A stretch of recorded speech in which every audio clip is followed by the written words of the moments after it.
Hi Kristen, I'm Ute Saint Jean from Montreal, and I participated in the Yoga Tune-Up certification program in Ottawa on the 25th of November. So now, after playing with the Yoga Tune-Up balls for a little while, I think I'm ready for this video. So for my sequence today, I picked the hip and buttocks region. Due to way too many spinning classes, my hips are really tight, and to not offset my back and to warm up and prepare for the warrior sequence I will teach later in the yoga wall class, I picked that region. So before we start with the rolling, we are looking at three major landmarks, bony landmarks we need, and that will help us later to place the yoga tune-up balls in the right position. So the first landmark I would like to point out is the ASIS.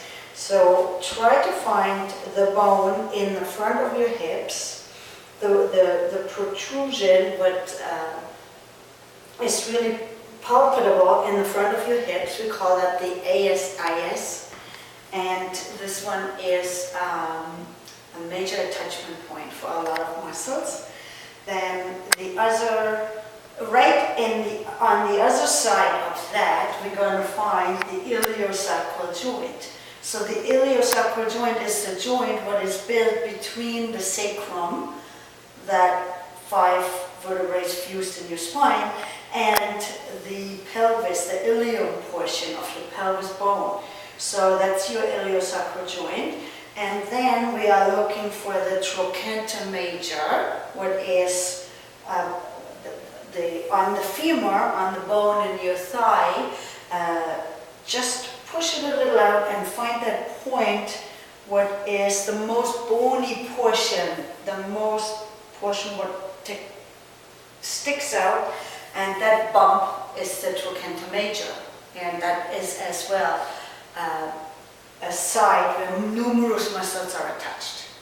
So in this sequence, we work with the piriformis and then the gluteal muscle, mostly the gluteus medius, but we cannot really isolate it from the others because they're overlaying each other. And then we're going to work with the tensor fascia latae. All these muscles are major hip stabilizers, and they are involved in either hip extension, hip flexion, or external internal rotation of the thigh in the hip joint.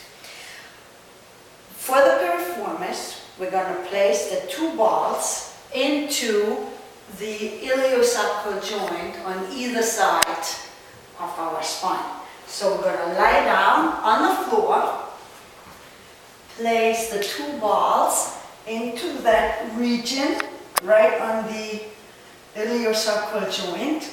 We will leave the feet with the soles placed on the floor, and then we're going to choose different techniques with our ball. In the first technique, we want to go sort of with the grain of the muscle. It's not direct, but almost. We're going to slide from side to side. So we're going to move the balls along the grain of the muscle and do a deep penetration of the piriformis where it originates. Now from time to time we have to readjust the balls because they just move out of place. So just gently slide from side to side. Try to really get the ball deep into the muscle fibers and do that a couple of times. And then we want to work against the grain or cross fibers. So we're just going to go up and down on the ball right there where the piriformis originates on our iliosacral joint. And we could also do some circular motions in both directions.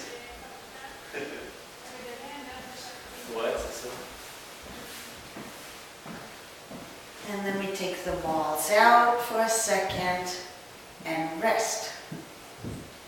Now for the next technique, we're going to need only one ball.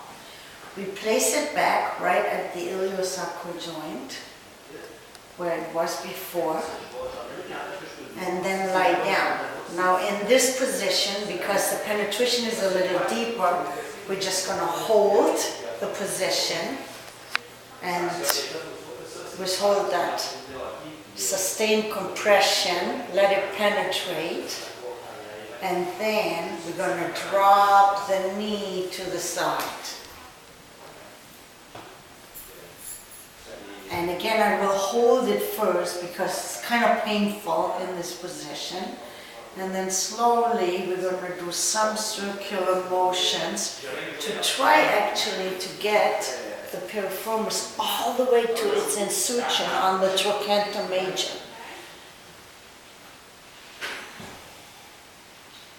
You can try the other side as well. And you can roll all the way over from side to side, rolling out that piriformis.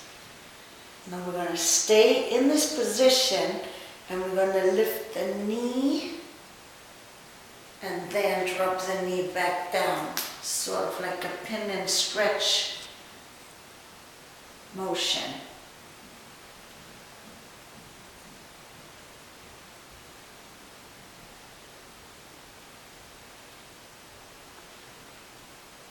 And then one other option would be that we just stay here and we're going to try to extend the knee and bring it back in. Extend the knee and bring it back in.